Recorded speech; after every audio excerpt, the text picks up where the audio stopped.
इसलिए साधना का स्वाद पहले लो। पहले स्वाद आवश्यक है। स्वाद जैसे मान लो सब्जी बनाई, तो बनाने से पहले हम क्या करते हैं, थोड़ा सा टेस्ट कर लेते हैं, थोड़ा सा। अब टेस्ट कितना करते हो? पूरी बनाई कटोरी भर भर के खाओगे? क्या करोगे? सब्जी बन गई, मसाला तैयार हो गया, इतना सा लिया,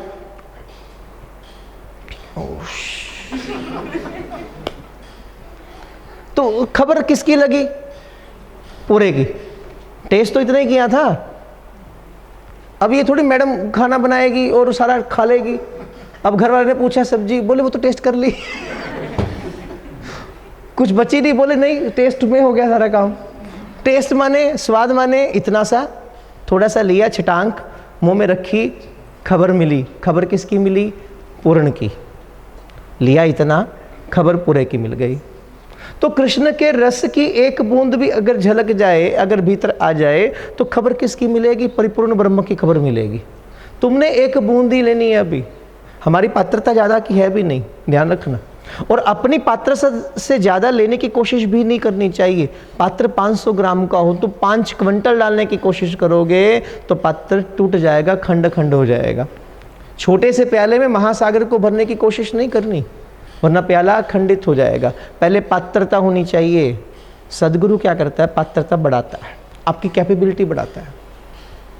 वो इतनी कैपेबल आपको बनाएगा कि जिस दिन वो ब्रह्म आप पर बरसने लगे, जब वो आए, उसकी धारा प्रवाहित होने लगे, तो कम से कम हमारे अंदर उसे सहन करने की, उसे अपने अंदर समाहित कर लेने की पात्रता हो।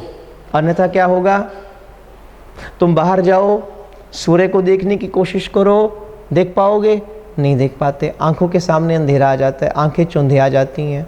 आप विचार करो, इस एक सूर्य को नहीं देखा जा रहा, इसके प्रकाश को आप 1 सेकंड बर्दाश्त नहीं कर पा रहे हैं।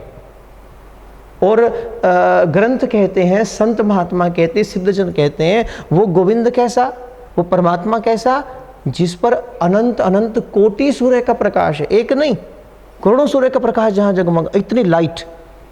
ये ऐसी लाइट नहीं, डिवाइन लाइट, जहाँ एक दिव्यतमता है, जहाँ एक तेज है, जहाँ एक प्रकाश है, जहाँ एक शीतलता है। हम एक सूर्य की झलक नहीं प्राप्त कर पा रहे हैं, इतने को सहन करने की कैपेबिलिटी हमारे अंदर नहीं है। तो फिर सदगुरु की आवश्यकता यहाँ पर पड़ती है। वो हमारी पात्रता को बढ़ाएगा, हमें इस काबिल बनाएगा कि एक दिन वो हमारे अंदर फिर उसके बाद दर्शन है। यूं जाओगे तो थोड़ी गड़बड़ हो जाएगी। रामायण के अरण्य कांड में शूर्पणखा ने राम जी का दर्शन किया। अरण्य कांड के प्रारंभ में आती है शूर्पणखा की बात। शूर्पणखा राम जी को देख रही है, और उसी अरण्य कांड के लास्ट में आता है कि शबरी माँ को भी राम जी का दर्शन हो रहा है। ये दोनों प्रसंग आपको पता है ना? शुरू में क्या हुआ कि शूर्पणखा को राम जी दिखे, और अंत में क्या हुआ? शबरी माँ ने राम जी का दर्शन किया।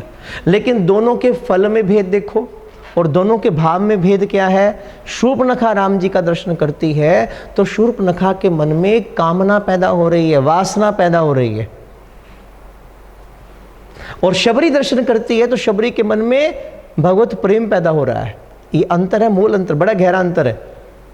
शूर्पणखा ने देखा राम जी को, उसके रूप को देखा, सुंदरता देखी, तो मन आकर्षित हो गया, और मन में क्या पैदा हुआ?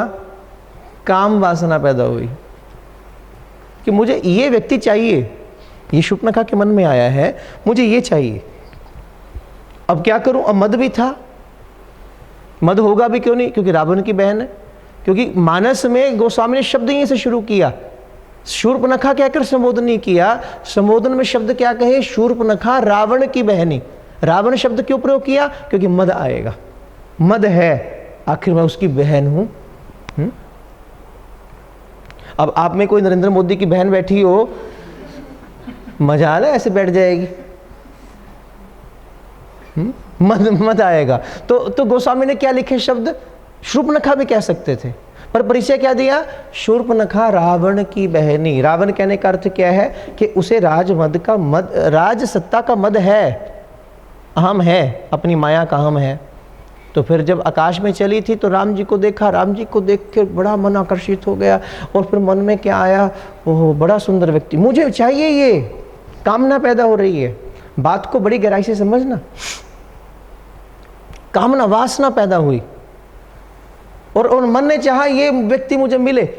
और फिर शूर्पणखा ने विचार किया बहुत सुंदर है, मैं तो इतनी सुंदर नहीं हूं, और इतने सुंदर व्यक्ति के साथ तो कोई सुंदर स्त्री ही जा सकती है, मैं कैसे जाऊंगी। तो फिर शूर्पणखा ने क्या किया, बोले अब बदलना चाहिए अपने आप को, सुंदर बनना। सुंदर बनने के लिए शूर्पणखा ने क्या किया, ब्यूटी पार्लर।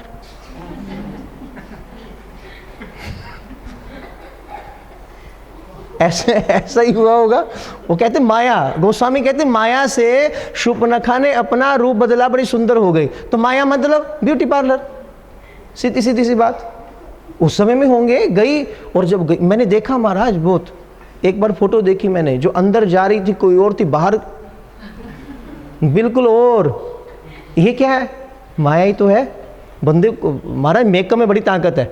16 साल के बच्चे को 80 साल का बूढ़ा दिखा दो, 80 साल के बूढ़े को आप 16 साल का जवान दिखा, ये मेकअप की ताकत है, ये पार्लर की शक्ति है।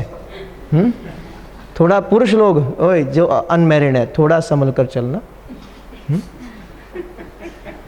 थोड़ा प्योरिटी में रहना। शूर्पणखा गई माया में बदल कर आई अपने आप को, तो एकदम क्या हो गई, सुंदर हो गई। अब उसके बाद आई, अब देखो ये क्या हुआ, भूल हो गई। क्योंकि मैंने पहले कहा आप संसार से पर्दा कर सकते हैं, भगवान से पर्दा नहीं कर पाएंगे। क्योंकि कुंती क्या कहती हैं भागवत में, सर्वलक्ष्याणाम अंतर बहिर्वस्थितम। तू कौन, जो मेरे अंदर भी है तू मेरे बाहर भी है। मैं बाहर जहां तक देखती हूं तेरे सिवा कुछ नहीं है, मैं अंदर जहां तक देखती हूं वहां भी तेरे सिवा कुछ नहीं है, फिर छिपाओगे कैसे। और हमारे रसिक जन क्या कहते हैं, कन्हैया कौन, जिसकी नजर एक्सरे मशीन है, अंदर तक देख लेगी तुम्हारे, तुम क्या हो। एक परमात्मा, एक मन जो तुम्हारी जानता है, संसार नहीं जानता। संसार से तुम डुप्लीकेशन पैदा कर सकते हो। तो शूर्पणखा ने किया, डुप्लीकेशन पैदा की, प्रदर्शन किया, सुंदर बनाया, और फिर राम जी के पास आई। पर अब ये जो बात करती है वो बड़ी सुंदर है। अब जो शूर्पणखा कहेगी वो बड़ा अद्भुत है।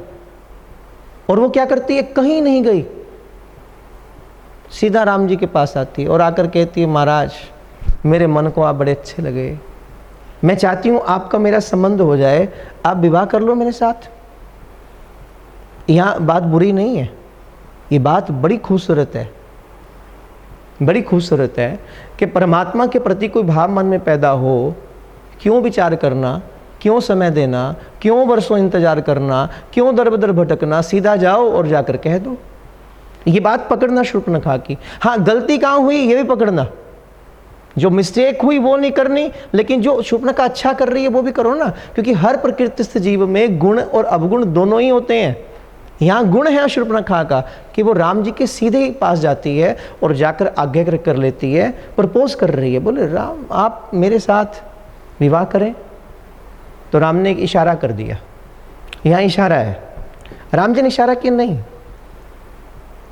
लक्ष्मण की ओर इशारा किया। बस यहां फिर गड़बड़ हो गई।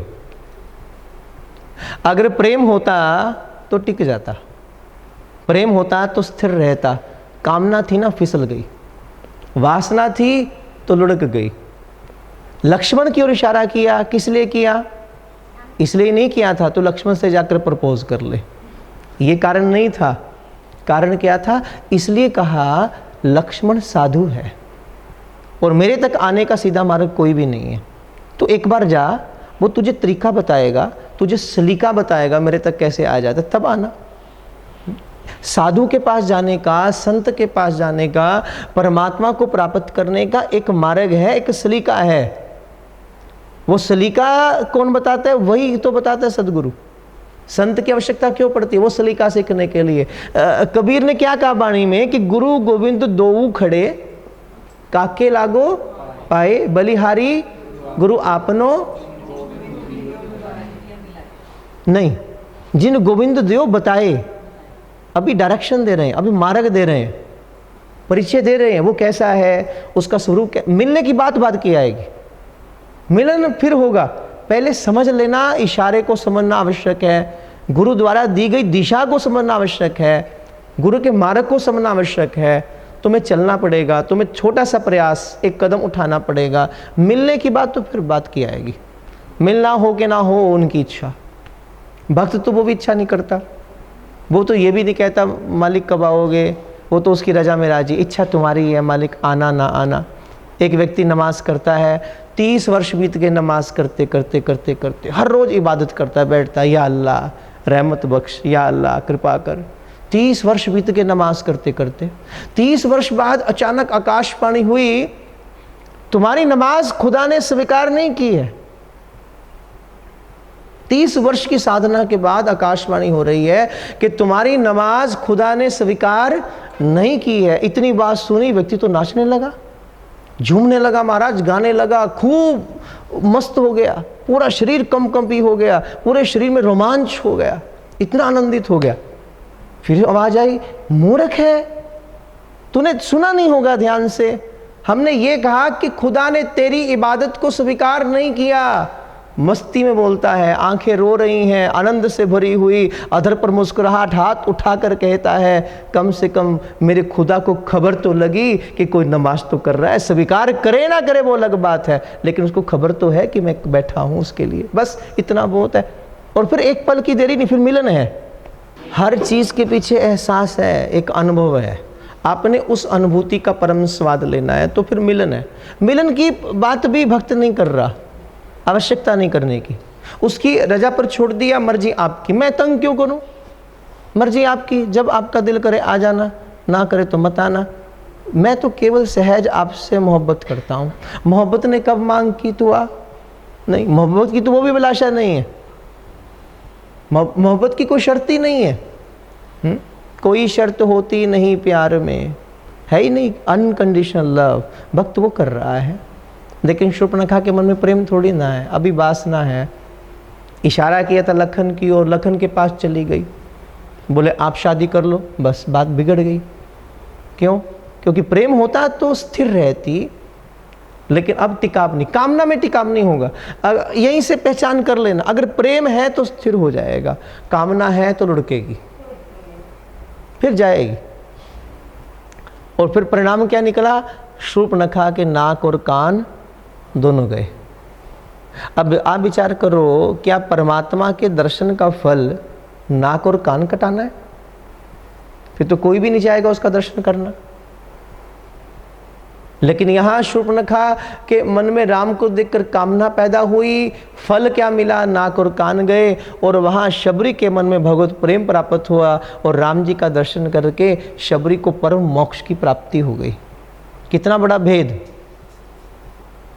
जबकि राम तो वही है, राम में तो कोई अंतर नहीं आया, उनकी सुंदरता में अंतर नहीं आया, उनके रूप में अंतर नहीं आया, उनके स्वरूप में अंतर नहीं आया, उनके स्वभाव में अंतर नहीं आया, उनके प्रभाव में कोई अंतर नहीं है। जो शूर्पणखा के सामने खड़े हैं वही शबरी के सामने खड़े हैं।